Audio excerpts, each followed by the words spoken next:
पाऊस पडला रे पडला की जिकडे तिकडे आढळणाऱ्या या दुर्वा रस्त्याच्या कडेला, नदी नाल्यांच्या काठी, सर्वत्र. समुद्रमंथनाच्या वेळेला विष्णूंचे केस हे गळले.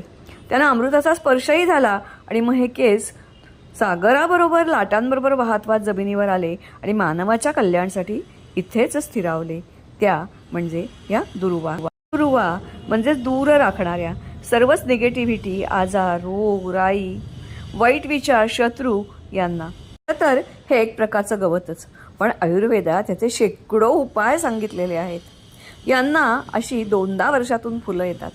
या फुलांच्यामधून येणाऱ्या बिया अतिशय हलक्या या वाऱ्याबरोबर पसरतात आणि दुसरीकडे रुजतात. त्याचबरोबर हे गवतच पण उंच वाढणारं नव्हे, तर धावत धावत धावत याच्या कांड्या जिकडे तिकडे जातात, रुजतात आणि पुन्हा उगवतात. असे हे बियाणं विकतही मिळतं, जे आपल्याला आपल्या घरामध्ये, ट्रेमध्ये, कुंडीमध्ये मुद्दामून लावता येतं, कारण घरात दुर्वा असणं शुभ मानलं जातं. पूर्वी अनलासूर नावाचा एक राक्षस होता.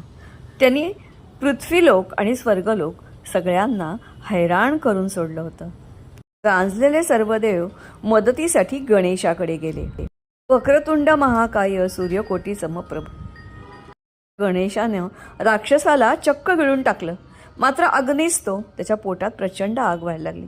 मग सर्व देव गणेशाच्या मदतीला धावले. ब्रह्मदेव, शिव, विष्णू प्रत्येकाने आपापल्या परीने मदत केली. कोणी त्याच्या डोक्यावर चंद्र ठेवला, कोणी आपल्या गळ्यातला नाग अडकवला, तर कोणी आपल्या मुली पाठवल्या त्याला वारा घालण्यासाठी. काहीही केलं तरी गणपतीच्या देहाची लाही लाही होत होती, आगाग होत होती, ती कमी होत नव्हती. मग पृथ्वीवरच्या सर्व ऋषीमुनी 84 लाख ऋषीमुनींनी अनुष्ठान सुरू केलं. त्यांनी अर्थातच अनुष्ठानानंतर मग दुर्वांच्या जुड्या तयार केल्या. 21 दुर्वांच्या जुड्या आणि त्या गणेशाला अर्पण केल्या, त्याच्या सर्व देहावर पसरल्या. मग अर्थातच त्याचा दाह कमी झाला. तेव्हापासून गणेशाला दुर्वा वाहण्याची प्रथा सुरू झाली. अर्थातच ह्या दुर्वा म्हणजेच गणेशाला केलेली प्रार्थना. सर्व वेदना, दुःख, कष्ट दूर व्हावेत आणि अंतिमतः जन्ममरणाच्या फेऱ्यातून मुक्तता व्हावी अशी मनोकामना त्यावेळेला व्यक्त केली जाते. यावर्षी गणेशाला दुर्वा वाहताना हे सर्व लक्षात ठेवा. मग त्या 3 पानी असोत, 5 पानी असोत, अशा या पांढऱ्या किंवा निळ्या दुर्वा या अधिक शुभ मानल्या जातात. त्या गणेशाला प्रियही असतात.